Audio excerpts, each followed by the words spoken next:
Oke, assalamualaikum warahmatullahi wabarakatuh. Perkenalkan saya Rizky Maulana Hadi dengan NPM 210663026. Dalam video ini akan menjelaskan terkait proyek Sysband 2, yaitu IoT Storage System for Enhanced Protection. Jadi mungkin di sini saya mau menjelaskan terlebih dahulu mengenai latar belakang dan mungkin aplikasi dari proyek ini seperti apa. Jadi mungkin di awal-awal kita pasti tahu bahwa keamanan dari barang-barang warga kita itu penting ya, dimana mungkin apa yang kita inginkan ketika kita ingin membeli suatu barang yang bisa menyimpan barang-barang warga kita itu adalah memastikan bahwa mereka tuh robust dan benar-benar aman. Dan yang satu lagi itu adalah mungkin efisiensi dan efektivitas dari storage system kita.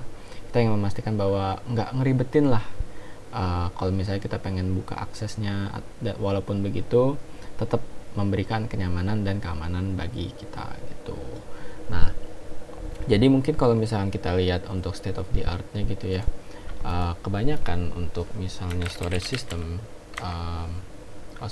mungkin untuk di konteks ini lebih ke berangkas besi gitu ya.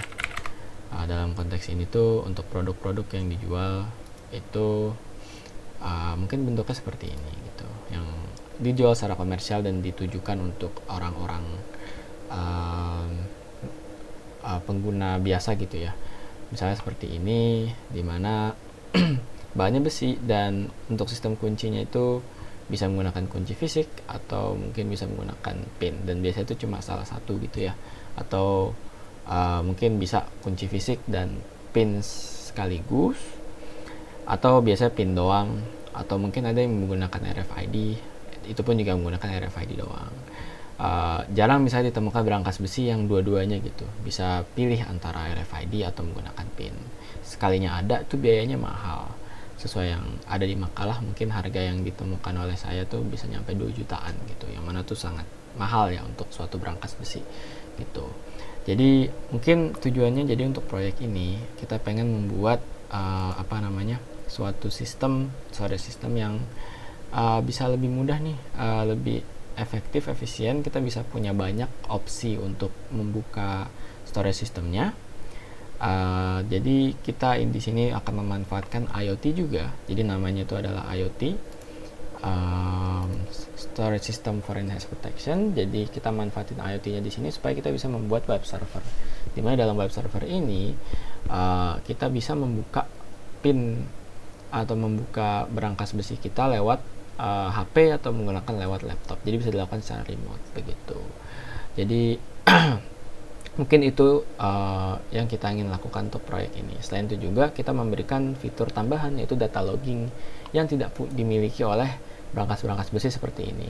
Jadi dengan data logging ini, setiap kali misalkan ada pembobolan atau percobaan buka pin tapi gagal, atau maupun itu berhasil juga, kalau pinnya benar pun juga, pokoknya itu semua akan di logging atau dimasukin ke website ThingSpeak, sehingga kita bisa melihat nih kira-kira ini jam 8 saya nggak pernah mau nyoba buka berangkas besi deh, cuman kok ini ada ya recordnya, jangan-jangan berarti ada yang nih mau berusaha nyoba buka berangkas besi saya gitu. Jadi mungkin seperti itu tujuannya, adalah data logging gitu. Dan untuk aplikasinya kita bisa manfaatin nih untuk berangkas rumah pribadi mungkin, atau bisa di kantor, atau dalam skala besar kita bisa memproduksi secara massal untuk IoT storage system ini, sehingga bisa dimanfaatkan di gudang atau di pabrik gitu.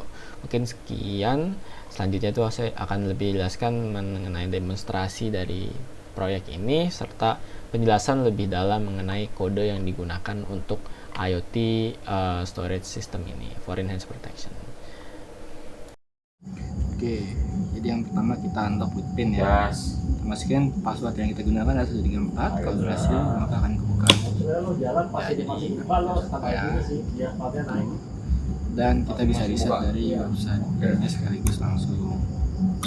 Nah, lock lagi kan, kita buka. Kalau kita lihat di ThingSpeak-nya, ini masuk datanya 1949 sesuai waktu sekarang. Nah, ini mungkin yang pertama pakai ini. Kalau misalkan invalid berarti bisa 2222. Oke, ya udah, correct pin, aman aja. Terus kalau misalnya kita cek di sini, kita refresh sedikit, ini aja akan muncul nih 1949, angka time 0, berarti masuk, berarti nggak berhasil nggak masuk gitu. Terus juga misalnya kita bisa unlock dari sini, dari save storage-nya kita buka. Nah, nanti kita juga bisa langsung dari ininya, agar dari sini bakal langsung ke unlock, dan jadi juga bakal berubah sesuai gitu. Jadi seamless integration. Kita pakai pin, bisa kita 1, 2, 3, 4, maka valid, kebuka, aman aja. Kalau misalnya kita cek ThinkSpeak-nya itu masuk ya, data itu 1950. Oke, berarti kita bisa unlock lagi, aman aja. Sini juga bakal unlock seperti biasa. Terus kita mungkin coba kalau pinnya salah, kalau 444 invalid code, aman aja. Terus tapi kalau misalkan kita cek di sini datanya bakal masuk, misalkan ini nggak berhasil tuh 1950 gitu. Oke, next kita pakai tag. Ini NFC-nya kita masukin, valid, kita akan kebuka, unlock. Kita bisa buka ya. Misalkan di sini juga di website bakal masuk unlock. Ini bakal ada datanya masuk 195122. Kalau misalkan berhasil, kita bisa lock lagi. Misalnya contoh lock dari sini aja, reset, tutup lagi gitu. Misalkan kita gagal kartu yang berbeda ya, pakai kartu punya pribadi, saya nggak sesuai gitu ya, invalid, ya udah invalid, aman aja, nggak ada yang berubah, nggak kenapa-napa. Kita masukin ke ThinkSpeak-nya, maka akan ada data masuk yang menunjukkan bahwa gagal masuk gitu. Mungkin sekian. Oke, selanjutnya kita akan masuk ke bagian penjelasan kode secara singkat ya. Jadi pertama mungkin sebelum saya masuk ke penjelasan kode, saya akan menjelaskan dulu mengenai gambaran interkoneksi sistem.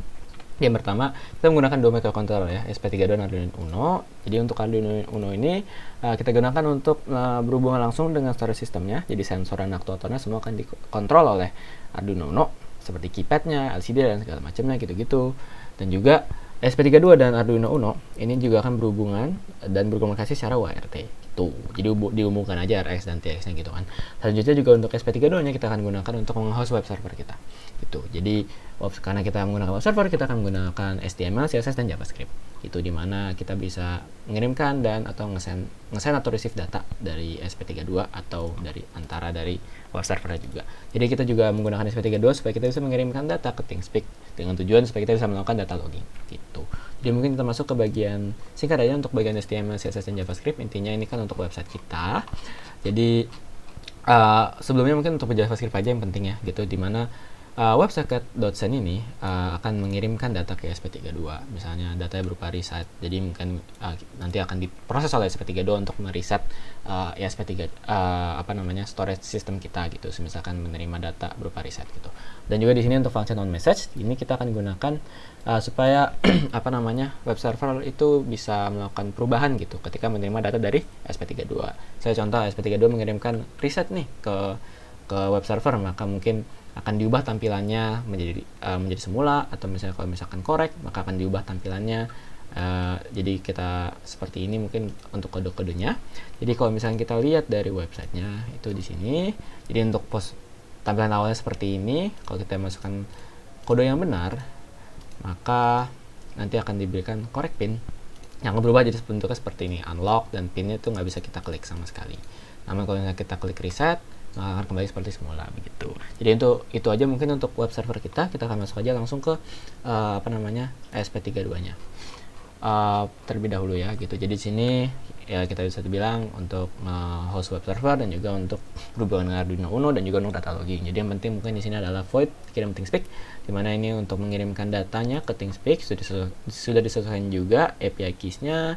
Dan juga di sini yang penting juga adalah di sini untuk notify client, so itu fungsi untuk mengirimkan data ke web server, di mana string data sini ya data yang akan dikirimkan juga ke web server nantinya, mungkin seperti itu. Dan handle websocket message ini merupakan fungsi untuk apa yang akan dilakukan SP32 ketika menerima data dari web server gitu. Misalnya kalau web servernya berhasil pinnya benar nih dari web server, maka yang akan dilakukan akan dikirimkan nih data logging ke ThinkSpeak dan juga akan mengirimkan data ke Arduino nih untuk tanda 1. Mungkin artinya kalau misalkan Arduino menerima tanda 1, maka Arduino ini akan membuka solenoidnya mungkin seperti itu, dan 2 tuh merepresentasikan reset. Jadi cukup ngirim aja ke Arduino untuk di reset, dan yang terakhir kalau misalkan salah maka akan dikirim juga ke Arduino sekaligus juga untuk dilakukan data logging kirim ke ThinkSpeak gitu. gitu.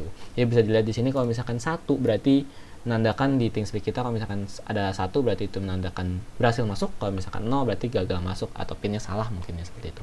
Lalu selanjutnya juga di sini ada mungkin di bagian bawahnya untuk void loop-nya. Jadi apa yang akan dilakukan nih jika kita menerima data dari Arduino gitu. Kita Arduino mengirimkan data reset, berarti mungkin dari Arduino, dari keypad kita nyuruh untuk reset, maka kita akan memberitahukan juga dari melalui notify clients atau mengirimkan ke data ke web server untuk mereset tampilan website kita gitu. Dan jadi juga kalau misalkan ada yang incorrect datanya, maka akan dikirimkan ke dari Arduino ke ESP, hingga ESP akan melakukan data logging juga, kirim ke ThinkSpeak gitu. Dan kalau misalnya correct juga akan dikirimkan ke ThinkSpeak, dan juga akan diberitahukan juga ke website supaya bisa terupdate juga sesuai dengan status sebenarnya dari dari storage system kita. Karena kalau misalkan posisinya lagi ke lock, maka bentuknya harus seperti ini. Sedangkan kalau misalkan posisinya lagi unlock, berarti kan bentuknya harus seperti ini. Ada tulisan unlock. Nah, harus ada tulisan unlocknya seperti ini.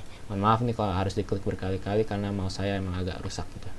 Jadi mungkin kita masuk ke kode untuk Arduino-nya. Jadi untuk Arduino-nya mungkin seperti yang dijelaskan tadi, itu akan mengirimkan data ke atau menerima data dari SP32 melalui UART atau menjadi main control dari storage system kita. Jadi mungkin yang penting itu di sini awal-awal nih ya untuk mempersiapkan aja semua sensor dan aktuator kita. Lalu yang penting mungkin di sini untuk compare code-nya, dimana kodenya kita bisa tentukan di sini. Kita bisa atur 1, 2, 3, 4 atau 5, 6, 7, 8 atau berapa, kita bisa atur di sini untuk akses kode kita. Selanjutnya juga untuk di sini ini adalah kode untuk mengatur bagaimana cara menerima handle RFID pin yang kita, atau RFID tag yang kita dapatkan, di mana kita bisa mengubah RFID kita di sini. Misalnya kita pengen menggunakan kartu yang berbeda atau menambahkan kartu yang berbeda, kita bisa melakukannya di sini gitu. Lalu selanjutnya juga ini adalah kode ketika kita menerima data dari SP32. Jadi maksudnya kalau misalkan web servernya berhasil nih masukin pin atau mungkin gagal juga, maka akan dikirim ke SP32 akan mengirim ke Arduino dan akan diproses di sini. Jika data from SP itu 1 artinya benar, berarti valid code dan juga akan dibuka selanjutnya melalui kode ini. Kalau misalkan 2 diminta reset, berarti di reset seperti semula. Kalau misalkan 3 artinya gagal, maka akan dikasih tahu invalid pin, seperti itu. Ini juga untuk kode untuk mengatur keypad, karena keypad itu dari Arduino-nya sendiri.